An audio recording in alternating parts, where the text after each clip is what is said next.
Holy fucking shit, folks. What a damn good show for AEW Dynamite. This is your AEW Dynamite June 14th, 2023 review. And man, from top to bottom, this show was downright fucking amazing. There was a few things on the show I didn't particularly care for, which was just like one match. It was the women's championship match with Toni Storm and Sky Blue. Obviously, Toni Storm was going to retain her championship while they were giving Sky Blue a women's championship match. Made absolutely no sense to me. That's why I didn't really pay much attention to it. Didn't particularly care for it all that much. Toni Storm, of course, retained her title, so I won't be going over that as the video goes on here. But damn, folks, what a fucking awesome show from top to bottom. Beginning of the show with MJF, kicking off with Adam Cole in a one-on-one matchup with a title eliminator match to give Adam Cole a possibility of challenging for the World Championship at a pay-per-view event. Unfortunately, this match went to a draw, but fuck, man, it was the best choice they could have gone with for the end result. Neither one of them could afford a loss, and neither one of them should lose to each other until we actually get the match at the pay-per-view, which more than likely we will at the next coming pay-per-view, which would be All In, or they might do it at All Out. I'm not sure one way or another. I mean, they could book MJF and Adam Cole at All In and then have a incident where the match doesn't really close in a fulfilling manner. So we get a rematch at All Out, which would be the next week afterwards. So that's a possibility. We don't know yet. But these two are definitely going to face each other again. Personally, I mean, this could have been your main event of the show, but there was a couple of things that happened as the show went on that made sense why this was the opener. But yeah, this match downright, hands down, was amazing. Adam Cole and MJF fucking killed it for 30 minutes, ended up being a draw. And they used the time limit. I was thinking about that as the match was going on. Have they forgotten about time limits here? So they eventually pulled into it and pulled the trigger on that idea, and then just went ahead and had said that the match went too long. It was 30 minutes, and the match has come to a draw. After the match was over, though, Adam Cole was asking MJF for 5 more minutes, and of course MJF declined the extra 5 minutes because God knows why would he want to go ahead and, God forbid, look like a loser at the end of all this, because he was hit with Adam Cole's finishing maneuver, the boom, and he got 1, 2, and he would have had 3 had there been no time limit, because fuck, man, he was pretty damn close. So great ending. Definitely leaves a cliffhanger to these two guys, possibly with the idea, will Adam Cole beat MJF for the World Heavyweight Championship somewhere down the line or not? And of course, Adam Cole is not winning that world title. I highly doubt that's going to happen. Following that, we had a video package of CM Punk pending return this Saturday at the United Center on Collision. So they're pretty much hyping up for everyone to tune in for AEW Collision on Saturday night, June 17th. I, unfortunately, will be busy spending time with my father and my girlfriend on that day. It will be very difficult for me to even possibly watch this event. I mean, at the end of the day, I'm still covering this shit for you guys. I will be covering AEW Collision on Monday nights because fuck Monday Night Raw. I will not sit through 3 hours of misery. I'd rather watch AEW Collision on Monday nights and give you guys my review.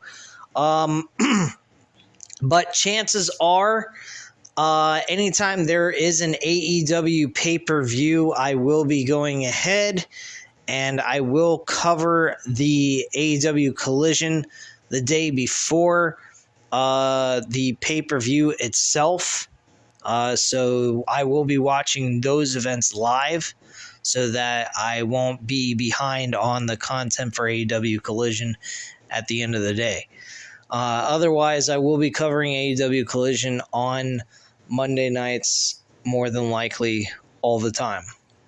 So that's the only time I will be covering AEW live after the show is over, is when there's a AEW pay-per-view event taking place Sunday night, the day after.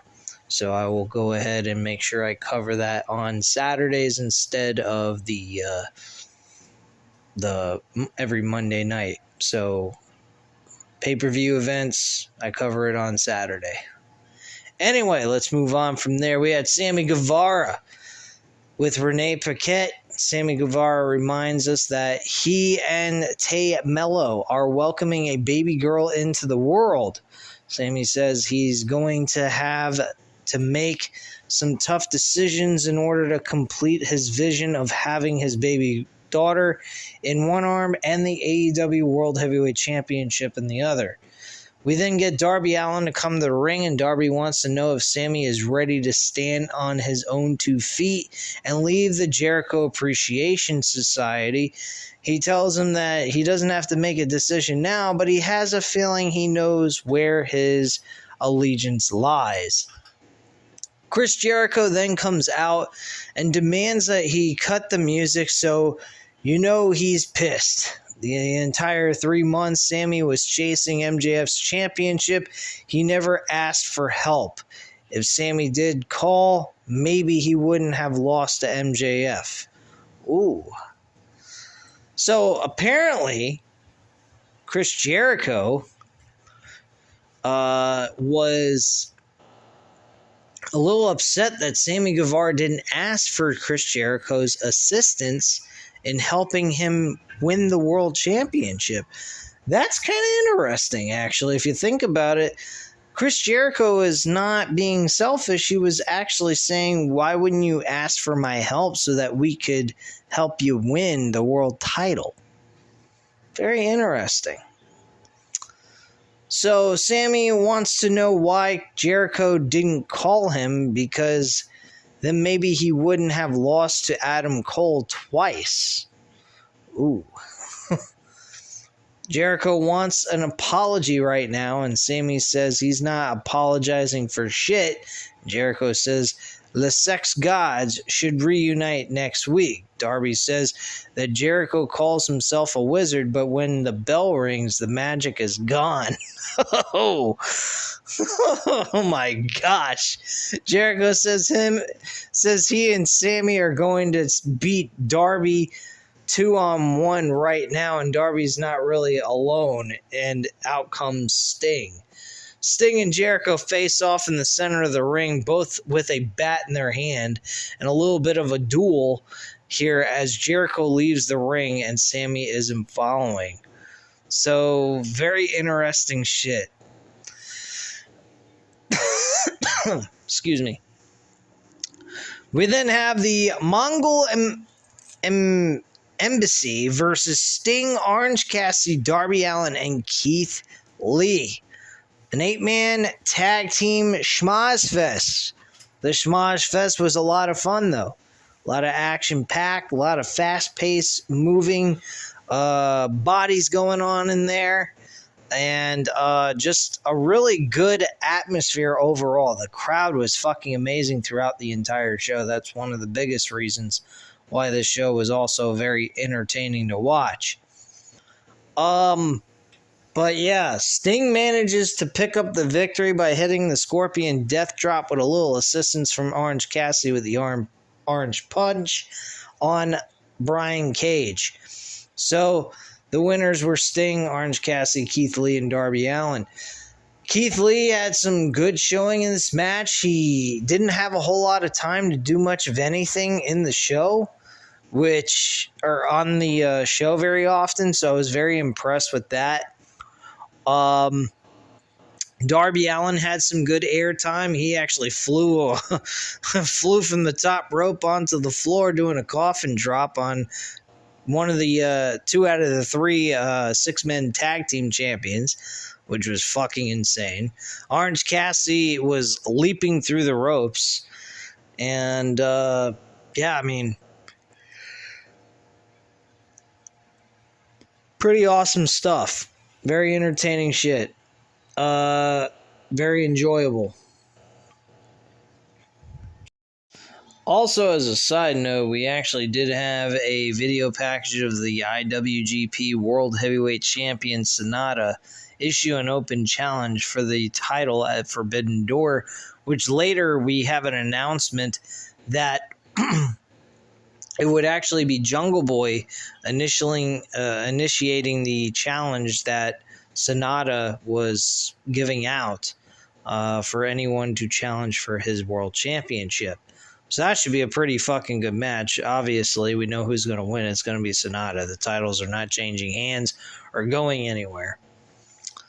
And also in the show, we had Tanahashi challenge MJF for the World Heavyweight Championship for the AEW World title. And of course, Tanahashi is not going to win that title anyway, so it doesn't really make a difference. But it is kind of interesting that we're seeing MJF compete on Forbidden Door, or in Forbidden Door, on the Forbidden Door pay-per-view. I particularly did not predict or think that MJF was going to defend his world championship in an impromptu matchup. Well, it's not really impromptu because it didn't happen right then and there on the show.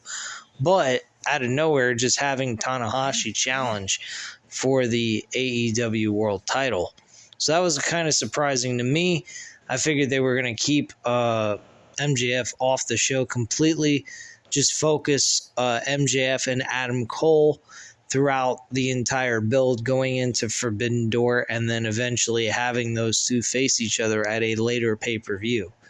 That's what I thought they were going to do. But that was kind of surprising, and I'm pretty shocked that MJF is actually going to be wrestling at Forbidden Door. I didn't think that was going to happen. Anyway, backstage, we have Renee talk to the Guns about what happened last week and what is going on with them and Bullet Club Gold. But the Guns are focused on going after the Hardys, challenging them to a match next week on Dynamite. That should be a pretty good match. I haven't seen the Hardys in a while, so that should be fun to watch. Anyway, back at ringside, we have Wardlow make his way to the ring for the next match, but it cuts off by Jake Hager, who sends the champ to the ring with force to get this match underway. Nothing really surprising here. Jake Hager actually loses the match, and Wardlow retains his TNT Championship. Wardlow starts to celebrate until a video shows on the screen. Some audio issues were cutting off bits of it. Actually, I couldn't hear fucking most of it until the very end. I guess nothing what he said was at all important. But we catch enough to know that Christian Cage has answered Wardlow's challenge to Luchasaurus for the title, a match that is set for the debut of AEW Collision. But what will happen if Wardlow's new daddy isn't there to help him? This reveals actually a beaten up Arn Anderson, which angers the champ as he heads up the ramp. And boy, did he look fucked up. I don't know if they did a cut job or some kind of shit. Probably they did. And that's how he got all fucked up. Already talked about the video package of Ace of New Japan, Hiroshi Tanahashi, challenging for the AEW World Championship against MJF at Forbidden Door. Backstage, MJF addresses this challenge with Renee, but refusing it, saying no chance he's taking that booking. And it's not the first time he didn't show up for a match that he was booked for and what have you. So it was later on announced, though, that he will be defending the World Championship. So apparently that decision was basically override by TK. So, goody for him. Anyway, let's move on here. We come back from commercial break. Renee is chatting with Orange Cassidy about what the future holds for him when Zack Sabre Jr. shows up looking to challenge Cassidy for the title at Forbidden Door. Fucking awesome matchup. Hope they fucking book it. Hope it's title for title. That would be awesome. And Zack Sabre Jr. would be a great person to pass that title on to for the AEW International Championship, and see Zack Sabre Jr. show some of his wrestling finesse on AEW and US soil, maybe even join the Blackpool Combat Club, which I would be totally for. He would fit with that group immensely, and get him some mainstream publicity. Just my own personal opinion. But he's been doing great as the New Japan Wrestling television champion. So maybe we'll see a title for title matchup or just see the AEW International Championship defended. I don't know which way they're going. They also had Daniel Garcia show up. This brings out Daniel Garcia, who addresses Cassidy before looking to challenge Shibata to a rematch for the Ring of Honor Pure Championship, which nobody fucking cares. This is not about Ring of Honor. Ring of Honor has nothing to do with Forbidden Door. So what the fuck are we talking about? A Ring of Honor World Championship or whatever championship we're talking about, the Pure Championship. Who cares? Doesn't matter. This leads to a very Orange Cassidy approach to booking as the AEW International Champion challenges Zack Sabre Jr. and Garcia to a tag team match next week against Cassidy and Shibata before he walks off. Okay. Terrific. That should be a little fun matchup for us all to sink our teeth into and get an idea of what everyone's able to do together in the ring. Back at the ring, at ringside, we have Sky Blue make her way to the ring for a women's championship match against, which she actually earned on Rampage. God knows I don't even watch Rampage, so who gives a fuck? And then out comes Toni Storm, and the match is underway. Obviously, Toni Storm retains her championship by submission, and that's that. Toni Storm and Ruby Soho go on the attack on Sky after the match until Willow Nightingale rushes to the ring to even things out, and the Outcasts escape the ring, heading up the ramp as Willow checks on Sky Blue. Okay. Backstage, we have Jungle Boy and Hook standing by as Jack Perry accepts Sonata's open challenge for the IWGP World Heavyweight Championship match and gets Hook to be in his corner. Video package shows a Forbidden Door has a big matches in the works, and the week in AEW is gearing up for a wild time as we get ready for the debut of AEW Collision. Another thing that nobody's heavily talking about, I think the two best matches booked so far for this show is Kenny Omega and Will Ospreay for the IWGP US Championship, which, by the way, I think that should be the main event of the show. But, I mean, people are going to say the World Championships are the two most important things, so we should see, like, MJF versus Tanahashi for the AEW World title. I won't be against that, but, I mean, we got a real story brewing between Kenny Omega and Will Ospreay, which, by the way, later builds up at the end of the show and makes even more sense. It's got the best build out of the bunch. The only thing else that might be better than that is Bryan Danielson and Okada. That is going to be an amazing matchup. I look forward to seeing that. I wouldn't have been opposed to Bryan Danielson challenging for a fucking television title against Zack Sabre Jr. They are both in the same realm of wrestling technique. We would have been seeing like a Kurt Angle, Chris Benoit match between those two if I wouldn't say myself. If I didn't say myself, but We're not getting that, so it's okay. Okada and Bryan Danielson is a great idea. I think that is going to go over very well. Those are the two biggest matches in my book, and the match card just keeps getting better and better and better each and every week. So I'm looking forward to those two matches, plus the new additions to the show, and I really hope that this show kicks some fucking ass.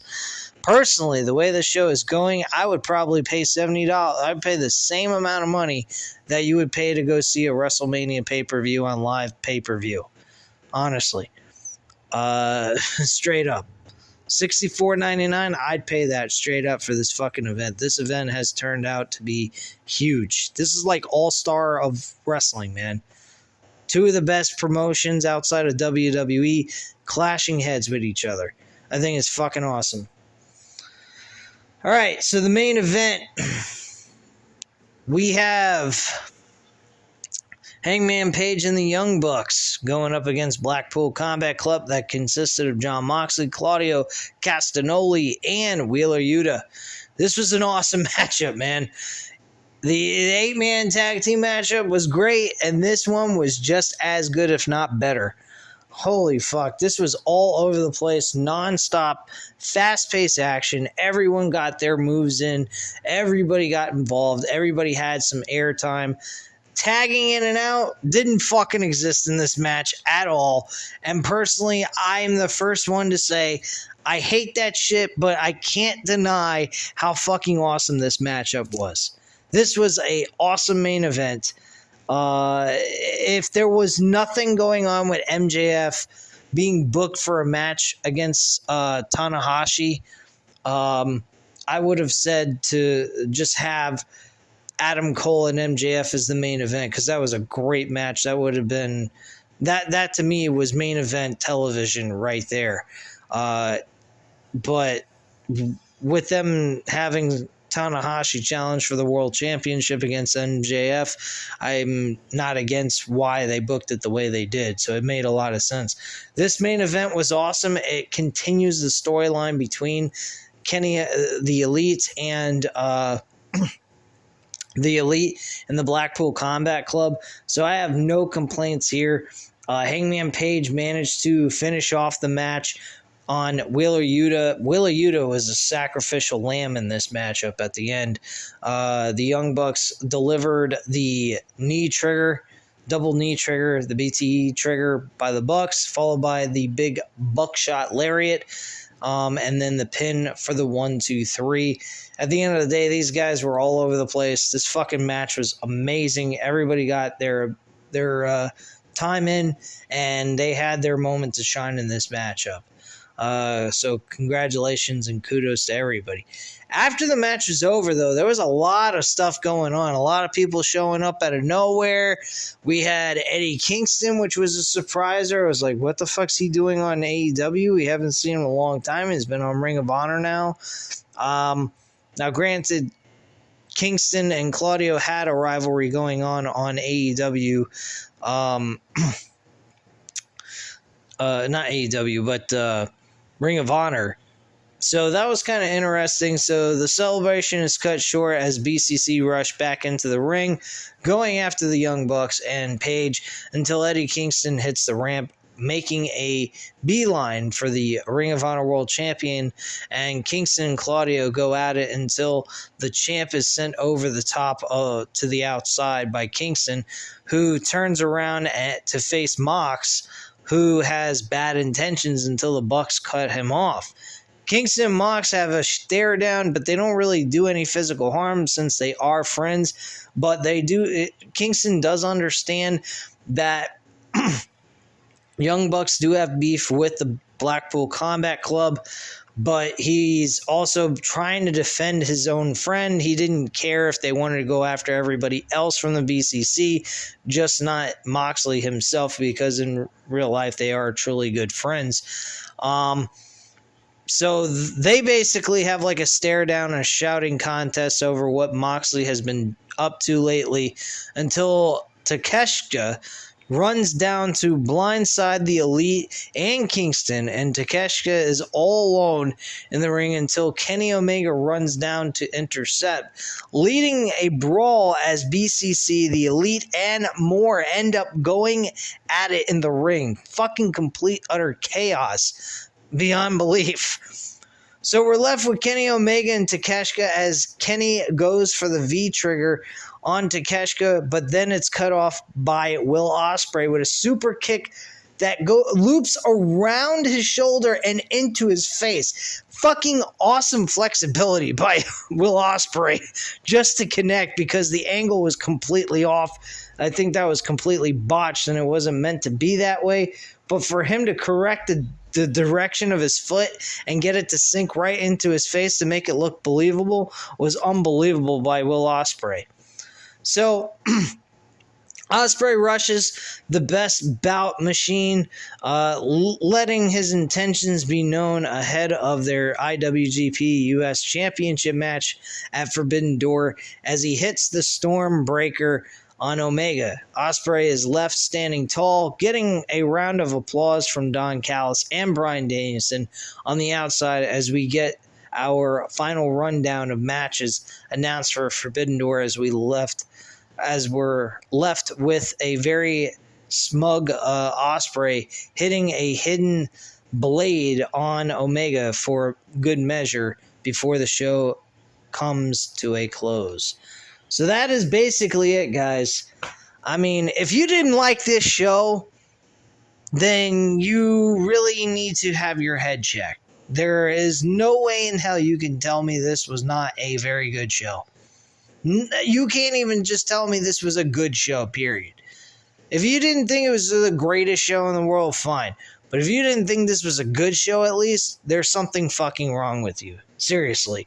There shouldn't be one person saying a damn thing about this show, because in my mind, I felt this was a picture-perfect show. There was nothing here on this show that was at all bad or made the show weak in any way, shape, or form. So, you know what to do, guys. At this time, hit the like button if you liked the video. Hit the subscribe button if you're not already subscribed to the channel. And leave a comment down below, and I'll definitely get back to you on that. Thank you guys very much for watching, and have a great night, guys. Bye.